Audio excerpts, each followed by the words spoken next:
노아의 때와 같이 인자의 임함도 그러하리라.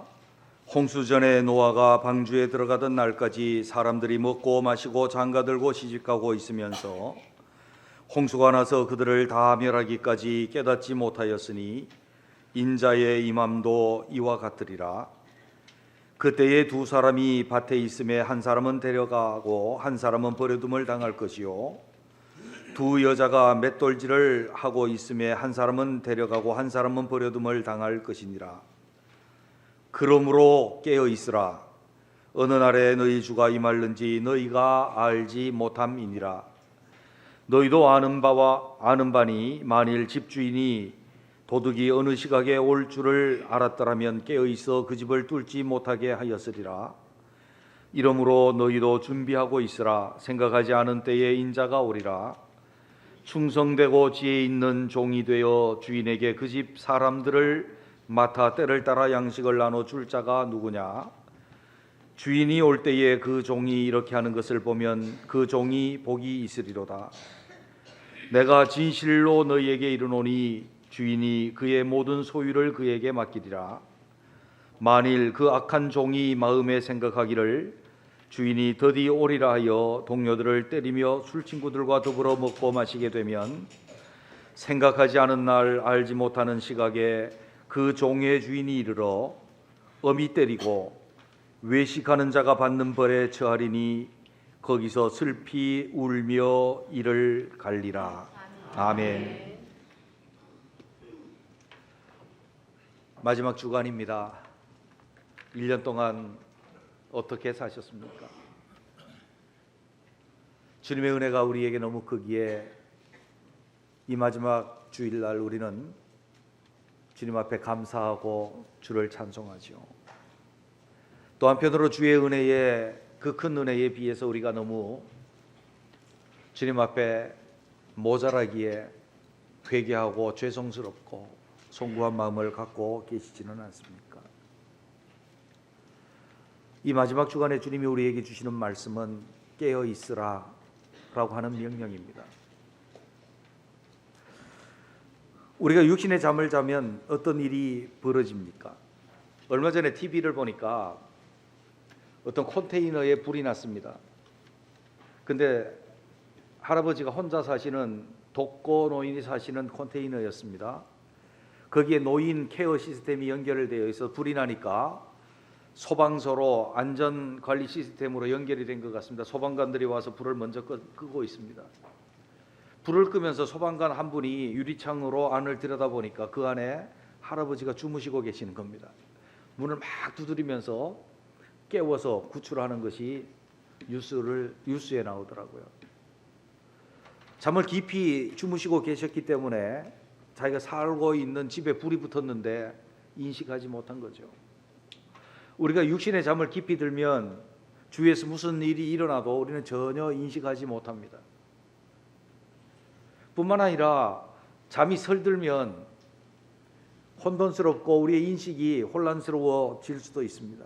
우리의 이성적 판단이 희미해지고 혼돈이 올 수 있습니다.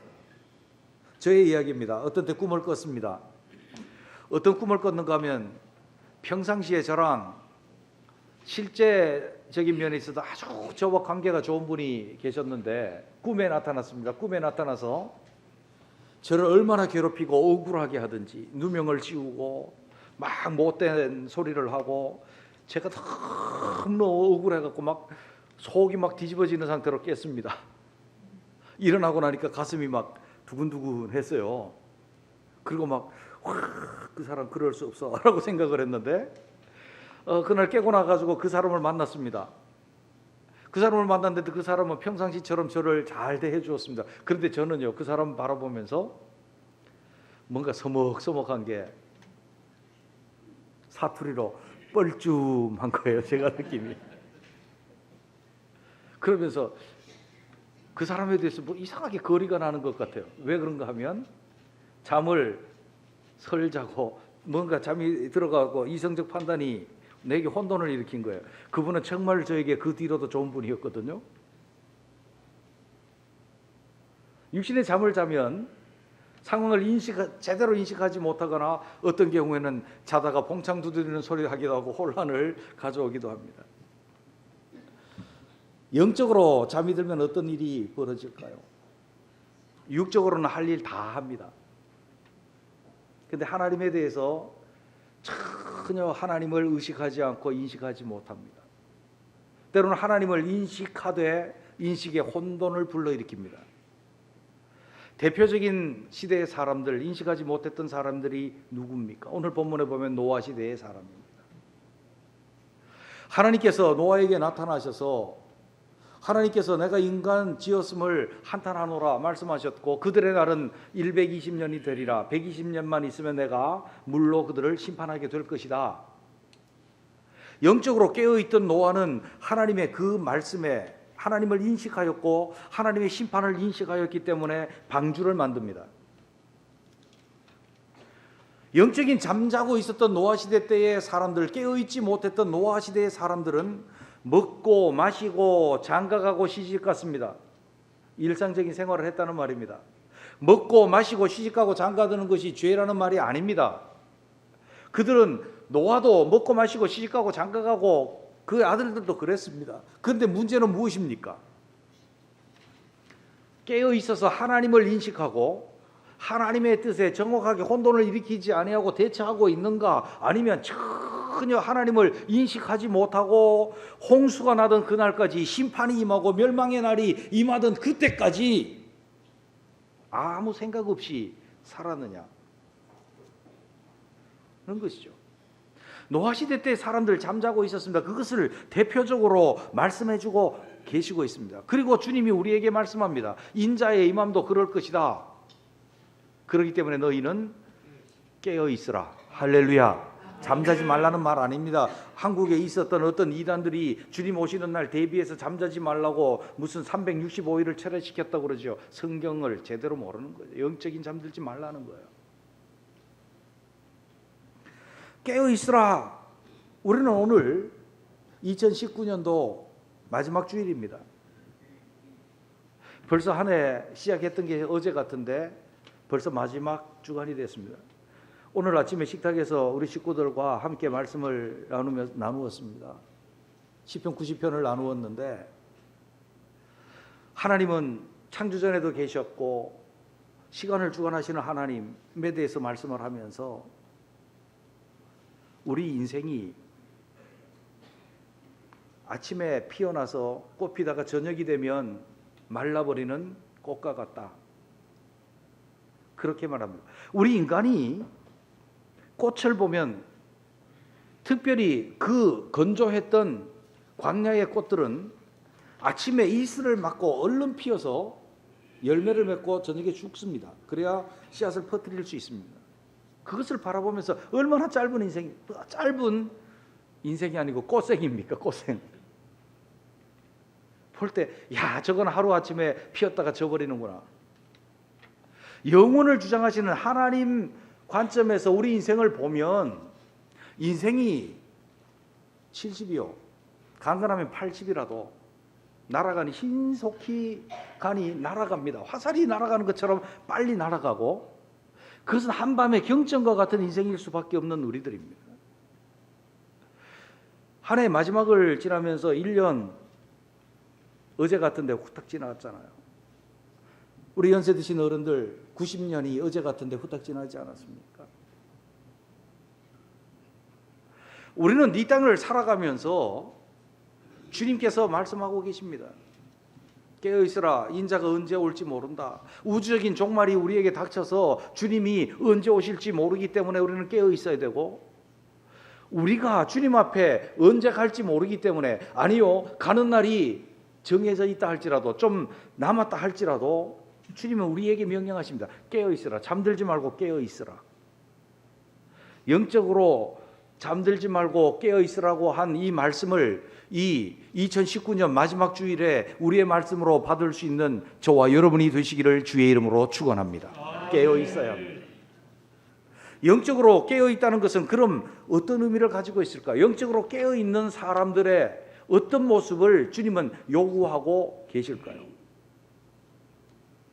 먼저 영적으로 깨어 있는 사람은 어떤 모습으로 살고 있는 사람인가 하면 당장이라도 주님 만날 준비를 하는 사람이 깨어 있는 사람이라고 주님은 말씀하고 계셔요.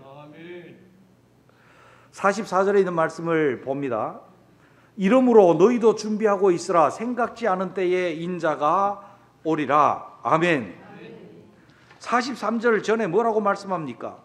42절에 그러므로 깨어 있으라. 어느 날에 너희 주가 임할는지 너희가 알지 못함이라. 너희도 아는 바니 만일 집주인이 도둑이 어느 시각에 올 줄 알았더라면 깨어 있어 그 집을 뚫지 못하게 하였으리라. 사람들이 잠자고 있을 때에, 영적으로 잠자고 있을 때에 노아의 심판이 그들에게 이르렀다. 그들이 준비하고 있어야 되는 것이 아니냐. 어떤 사람이 도둑이 어느 때에 올지 모르기 때문에 도둑을 잘 방비해서 미리 준비하고 있지 않느냐. 그러므로 너희도 주님이 언제 오실지 모르기 때문에, 때로는 우리가 언제 주님께로 갈지 모르기 때문에 준비하고 있어라. 그렇게 말씀합니다. 여기 준비하고 있으라라고 하는 이 말을 원어적으로 찾아보니 준비가 되어 있는 상태로 있으라는 의미입니다. 뉘앙스가 좀 다르죠. 준비하고 있으라는 것과 준비가 되어 있는 상태로 있으라라고 하는 것이 뉘앙스가 좀 다릅니다. 준비가 되어 있는 상태로 있다라고 하는 것은 언제 주님이 오셔도, 우리가 언제 주님께로 가도 주님 만날 준비가 되어 있는, 완료되어진 상태를 말씀하고 있는 것이라는 거예요. 아멘. 여러분은 지금 주님 오시면 만날 준비가 되셨습니까? 아멘. 지금 여러분이 주님이 부르시면 주님 만날 준비가 되어 계십니까? 아니면 주님 조금만 더요, 아직 준비 덜 됐거든요, 조금만 더 기다려 주세요. 내 모습, 지금 이 모습으로 주님 뵙기가 상당히 힘드네요. 조금만 더 늘려주실래요? 늘어진 생각. 저는 이런 늘어진 생각을 학교 다닐 때 경험했습니다. 학교 다닐 때 3월 달에 이제 개학을 합니다. 그러면은 첫 번째 주에 선생님이 들어와가지고 뭐 실라부스를 나눠주면서 무슨 책을 읽어라, 뭐가 기본서고 뭐가 참고서고 뭐 이런 연구를 할 거다.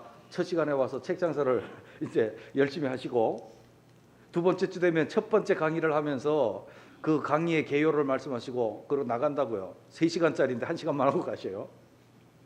그리고 나면은 이제 3월 달에 이제 공부가 시작됐나 보다. 그래 도서관도 몇 번 다니고 이러다가 4월 달 되니까 무슨 축제도 있고 5월 달에 뭐 축제도 있고 야구 경기도 하는데 백호기 구경도 가야 되니까 휴강도 해주세요. 뭐 이러다가 4월 딱 닥치면은 중간고사 때가 온다고. 중간고사 때.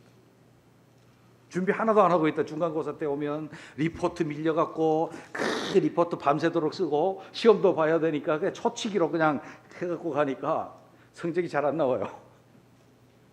근데 상위권에 항상 성적이 좋은 아이들을 보면 늘어지지 않습니다.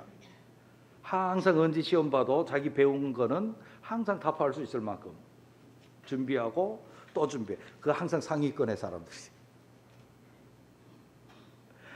상위권에 못 가는 사람들은 늘어진 생각하는 거예요. 아직 멀었는데 뭐, 아직 몇 주 남았는데 뭐. 그러다가 닥치면 이제 난리가 나는 거죠.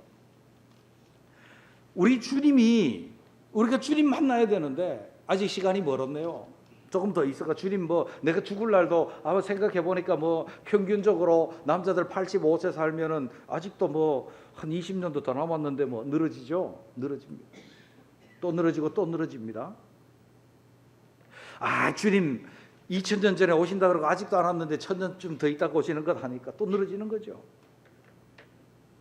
주님은 우리에게 요구하십니다. 깨어 있으라. 어떻게 해요? 준비가 된 상태로 있으라라고 주님은 그렇게 우리에게 말씀해 주고 계시는 줄로 믿습니다. 준비하셔야 합니다. 당장 만날 수 있도록 준비된 상태로 살려고 애쓰고 그렇게 준비해야 합니다. 그것이 깨어 있는 상태입니다. 주님은 이 깨어 있고 준비되어진 상태를 다시 25장에서 비유로 부연해서 말씀해 주고 있습니다. 열처녀의 비유입니다. 열처녀가 있었습니다. 5은 슬기로운 처녀고 5은 미련한 처녀입니다. 혼인잔치가 벌어졌습니다. 신랑을 맞으러 나갑니다. 슬기로운 다섯은 등과 기름을 준비하였고 미련한 다섯 처녀는 등만 준비했습니다. 신랑이 오는 것이 늦어졌습니다. 다 졸며 잤습니다. 밤이 깊었겠죠? 등에 들었던 기름을 다 뗐겠죠? 신랑이 온다는 소식을 듣고 맞으러 나갈 때 등만 가지고 갔던 신부들은 기름이 다 떨어졌습니다. 기름을 좀 빌려줘라. 아니, 우리 쓸 것도 다 떨어지면 다 깜깜해지니까 너 가서 차라리 사와라. 그래서 사러 간 사이에 신랑이 왔습니다. 그래서 기름을 준비했던 처녀들과 함께 집으로 들어가고 문이 닫혔습니다. 미련한 다섯 처녀가 문을 두드립니다. 우리도 당신을 기다렸으니 참여하게 해주십시오. 혼주가 말합니다. 내가 너희를 도무지 알지 못한다. 끝. 그렇게 된 거죠. 너무나도 잘 아는 비유입니다. 이것은 무슨 비유입니까? 준비함의 비유입니다. 주님 말씀하셨습니다. 너희도 준비하고 있으라. 뭘 준비합니까? 등과 기름을 준비해야 합니다. 성경을 등과 기름이 무엇을 비유하는지 우리에게 명확하게 말씀합니다. 등은 외형적인 종교의 행위입니다. 기름은 무엇입니까? 주님 맞을 준비를 하고 있는 믿음입니다. 그렇습니다. 슬기로운 자나 그렇지 않은 자나 다 똑같이 교회 나옵니다. 주일 되면 예배도 드리고 말씀도 읽고 성경도 읽고 찬송도 합니다. 기도도 합니다. 어떤 기도인지 잘 모르겠지만 다 합니다. 똑같이 등을 준비했습니다. 그런데 주님 맞을 준비가 되어 있지 않는 거예요. 그 믿음이 준비되어 있지 않는 거예요. 주님 오실 때 그 믿음을 준비하려고 하는데 문이 닫혀버립니다. 그 믿음을 준비하려고 하는데 문이 닫혀버립니다. 그리고 내가 너희를 도무지 알지 못하노라. 그렇게 하시겠다고 말하면서 우리에게 준비하라고 말씀합니다.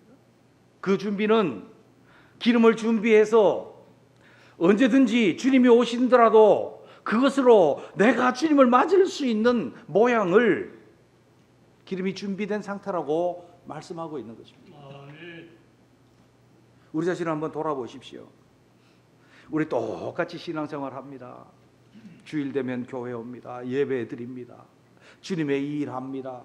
기도하기도 하고 말씀을 읽기도 합니다. 그것이 껍데기로 남지 않기 위해서 등이 우리에게 반드시 준비되어야 합니다. 그래야 불도 켭니다. 그러나 정말로 그것이 주님을 맞을 것이 되기 위해서는 주님 맞을 믿음을 준비하고 있는 것인 줄로 믿습니다. 주님 맞을 믿음이요. 성경에 맨 끝에 뭡니까? 주 예수여 오시옵소서.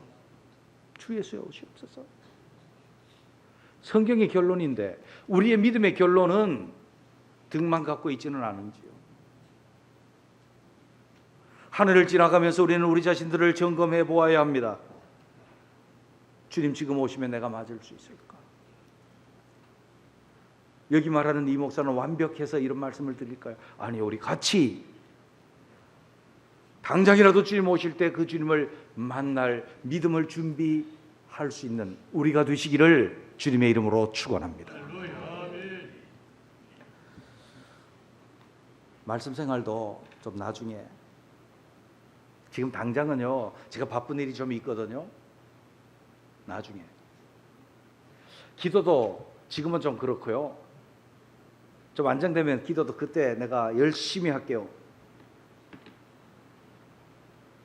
주님 섬기는 헌신도 지금은요 제가 머리가 복잡해서요 조금 있다가 하고,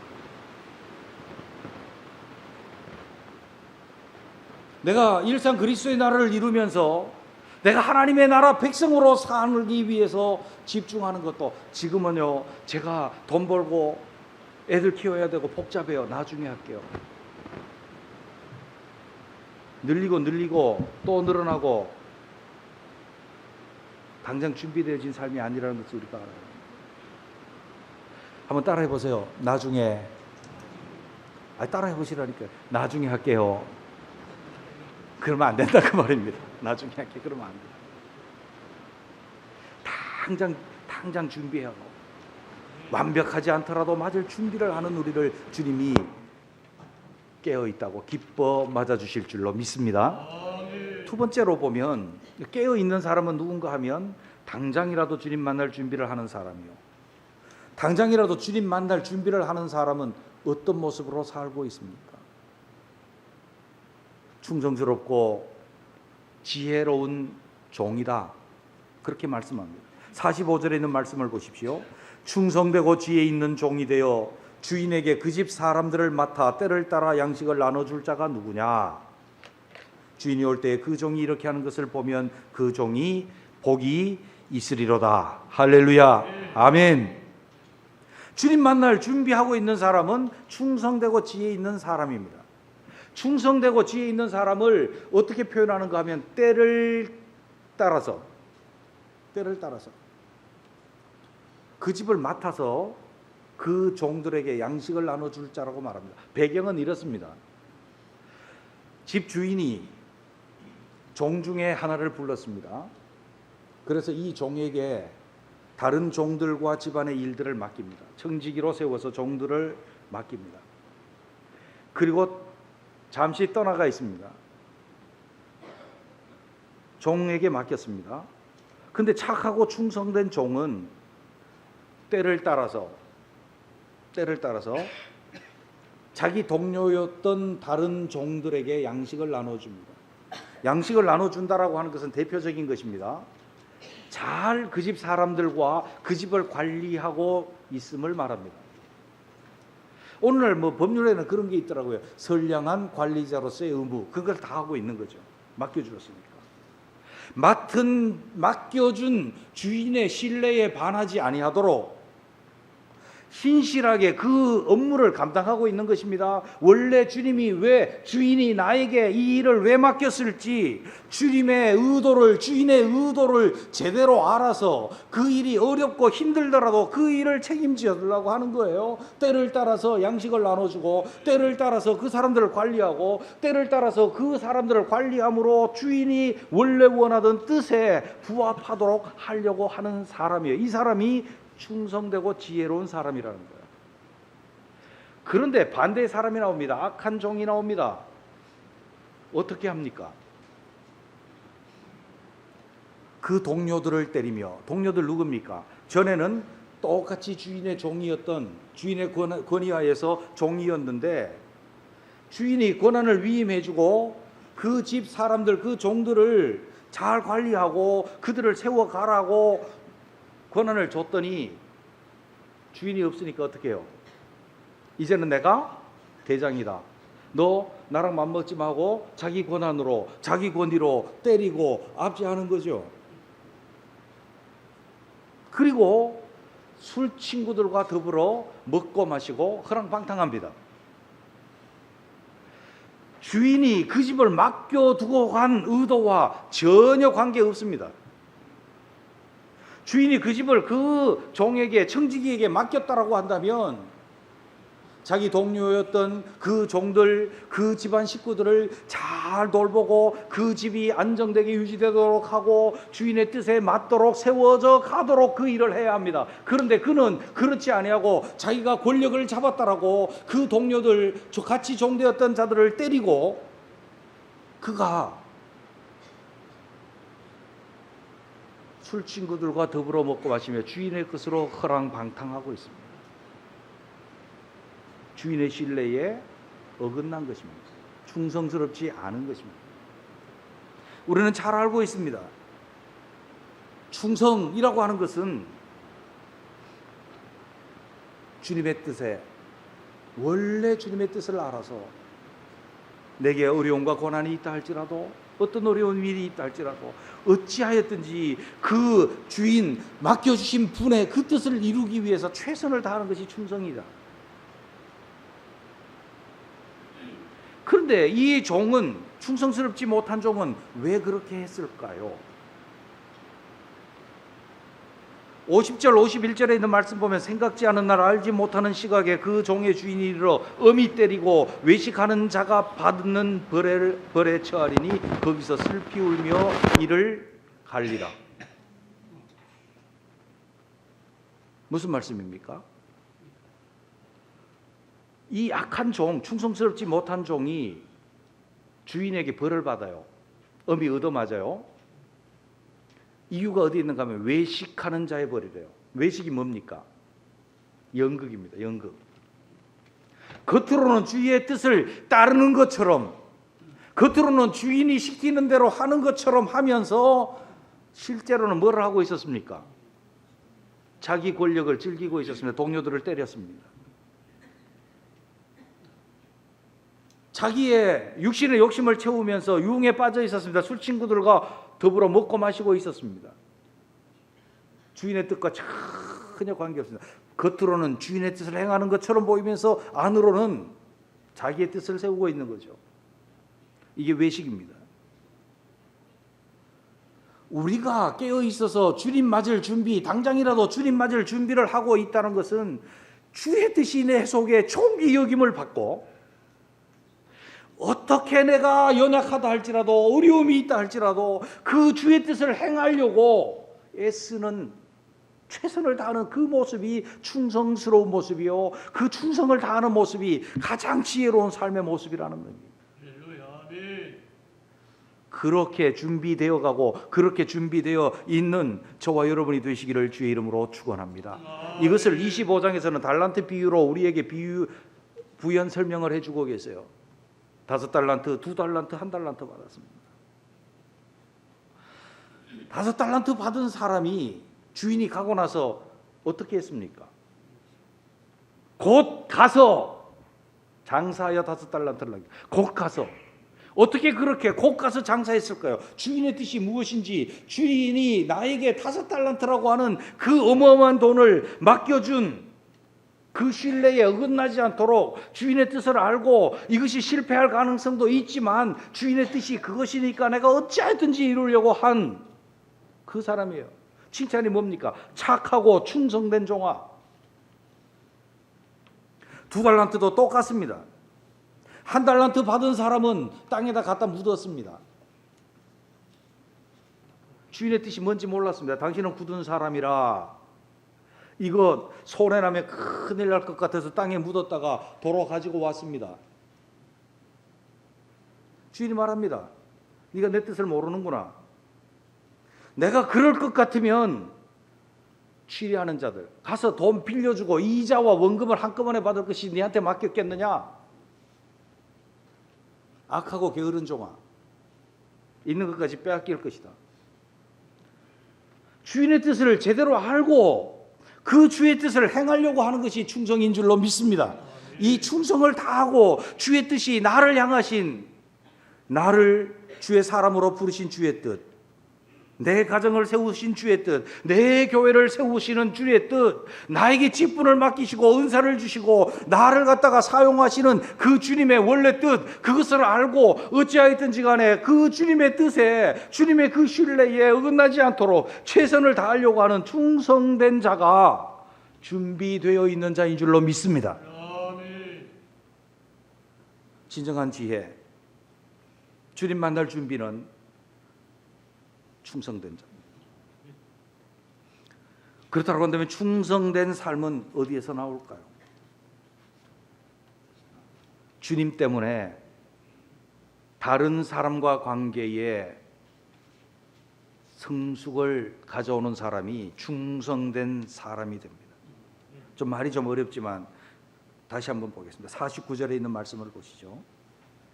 동료들을 때리며 술 친구들과 더불어 먹고 마시게 되면, 자 보십시오. 악한 종이에요.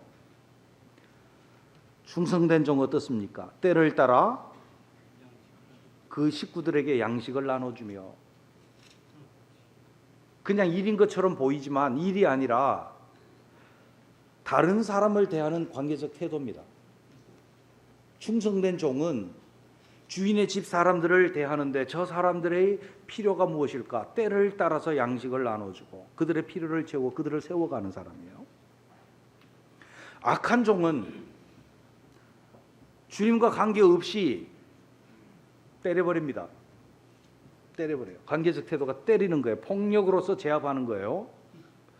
그리고 술친구들, 그래 너랑 나랑 같이 타락하자. 술친구 아니에요. 같이 타락하자. 술친구예요.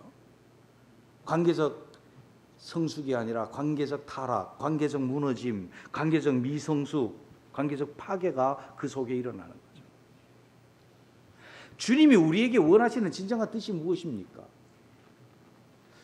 주님이 우리에게 어떤 주님이신지, 어떻게 우리를 사랑하셨고, 어떻게 존귀 여기셨고, 어떻게 주님이 우리를 대해 주셨는지, 주님의 빛이 우리 속에 있는 거예요. 그 빛을 다른 사람과 관계성 속에서 주님의 빛을 나타내는 거예요. 이게 빛과 소금이에요. 너희는 세상의 빛이라. 우리 빛인가요? 아니요. 주님이 우리에게 어떻게 하셨는데 주님의 빛을 나타내는 거예요. 다시 종의 모습으로 돌아가십시다. 주님의 원래 의도를 알고 주님이 자기를 세우신, 자기를 거기에 청지기로 세운 그 주님을 알고 그 주님을 지극히 공경하고 주의 뜻을 내가 높이고 주를 사랑함으로 주의 종들인 이 집안 사람들, 내가 때를 따라 양식을 나눠주고 그들의 필요를 채워주고 그들을 세워주고 주인의 집이 부욕해 하고, 주인에 대한 태도가 그 주인의 종들에 대한 태도로 나타난 거예요. 반면에 외식하는 자는 주를 경외하지 않습니다. 주를 사랑하지 않습니다. 겉으로 그렇게 하지만 외식하는 것이었습니다. 주인에게 잘 보이려고 한 것이었습니다. 주인이 없어지자 주인을 경외하고 존중하고 주인을 사랑하지 않기 때문에 주인의 종들을 마구 때리는 거죠. 자기 사람입니까? 주인의 사람이죠. 마구 때리는 거예요. 술 친구들과 함께 마구 먹어버리는 거예요. 왜? 주인의 재산인데. 주인을 경외하고 사랑하지 않기 때문에, 주인과 관계가 좋지 않기 때문에 다른 관계적 태도가 그렇게 나타난 것입니다. 25장에 있어서 한 달란트 받았던 사람도 주인을 생각하기를 당신은 굳은 사람이라 인색한 사람이고 한 푼이라도 손해나면 큰일 날 사람이기 때문에 내가 묻었다가 가져왔다는 거예요. 주인과의 관계, 주인에 대한 인식이 잘못되었기 때문에 악하고 게으른 종이 된 거거든요. 그 뒤에 다시 양과 염소의 비유가 나와요. 이것을 정말 우리는 잘 이해해야 돼요. 주님이 오실 때에 양과 염소를 분리합니다. 오른편과 왼편에 분리하고, 염소로 분리된 악인들에게는 너희들은 영벌에 들어가라. 그리고 마귀와 그 사자들을 위하여 준비된 영원한 불에 들어가라 라고 주님은 그렇게 판결을 내리시고, 양으로 비유된 의인들에게는 말합니다. 너희는 영생에 들어가라. 그리고 창세전부터 너희를 위하여 예비된 집을 상속받으라. 이렇게 말씀하거든요. 근데 양과 염소가 누굽니까? 염소는 주님이 목마를 때에 물 주지 않았고, 물 드리지 않았고, 주님이 줄이실 때에 먹을 것 드리지 않았고, 주님이 헐벗을 때에 옷을 주지 않았습니다. 양은 주님이 줄이실 때에 먹을 것을 드렸고, 주님이 목마를 때에 물을 드렸고, 주님이 헐벗을 때 옷을 드렸습니다. 그랬다. 상속받으라. 아니 제가 언제 드렸는데요? 드린 적이 없는데요. 주님이 말씀합니다. 이 지극히 작은 자 하나에게 한 것이 곧 나에게 한 것이니라. 제가 언제 안 드렸는데요? 주님이 헐벗었다고 내 눈앞에 나타나셨으면 드렸을 텐데요. 주님 말씀합니다. 이 지극히 작은 자 하나에게 하지 않는 것이 내게 하지 않은 것이니라. 연약하고 소외된 사람에게 하지 않은 것, 그것이 주님께 한 것이고 하지 않은 것이라고 주님 그렇게 말씀하세요. 선행, 그렇습니까? 맞습니다. 겉으로 나타난 모습은 선행입니다. 우리의 착한 행실입니다. 그런데 그 선행이 아닌 것을 우리는 알고 있습니다.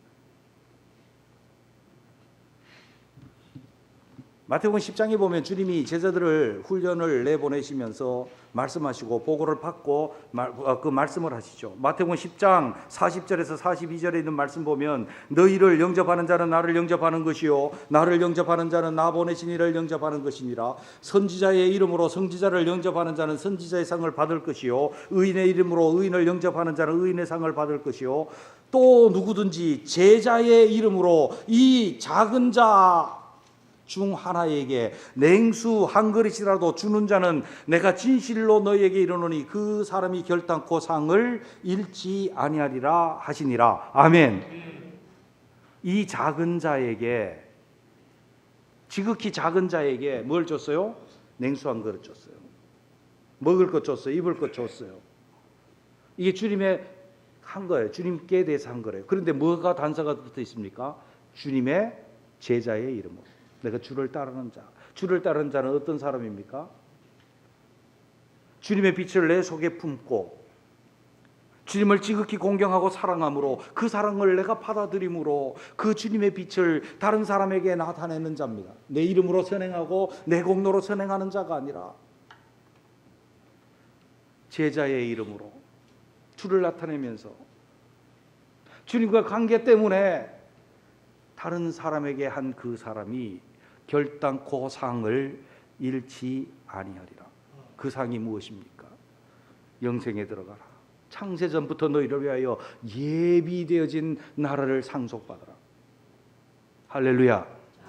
주님과의 관계 때문에 다른 사람과의 관계적 태도가 성숙해져 가는 사람입니다.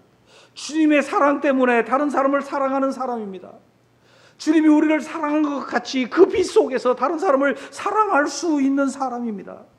주님이 우리를 얼마나 존중히 여겨주셨는지 그것을 알므로 다른 사람을 존중히 여길 줄 아는 사람입니다. 주님이 우리를 얼마나 배려해 주셨는지 그것을 알고 다른 사람을 배려할 수 있는 사람입니다. 이 사람이 주님과 관계 때문에 관계적 태도를 성숙해 하게 하는 사람이요, 이 관계를 성숙해 하는 사람이 원래 주님의 뜻을 알고 그 주님의 뜻을 따르는 충성된 사람이요, 이 사람이 준비되어 있는 상태의 사람이요, 깨어 있는 사람이다.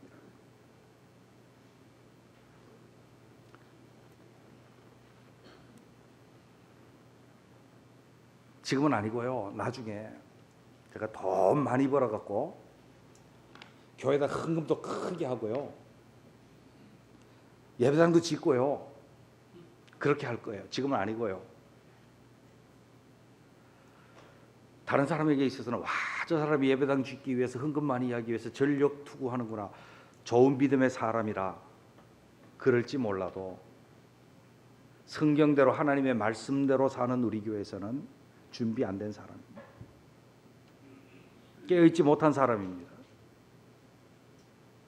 충성스럽지 못한 사람입니다.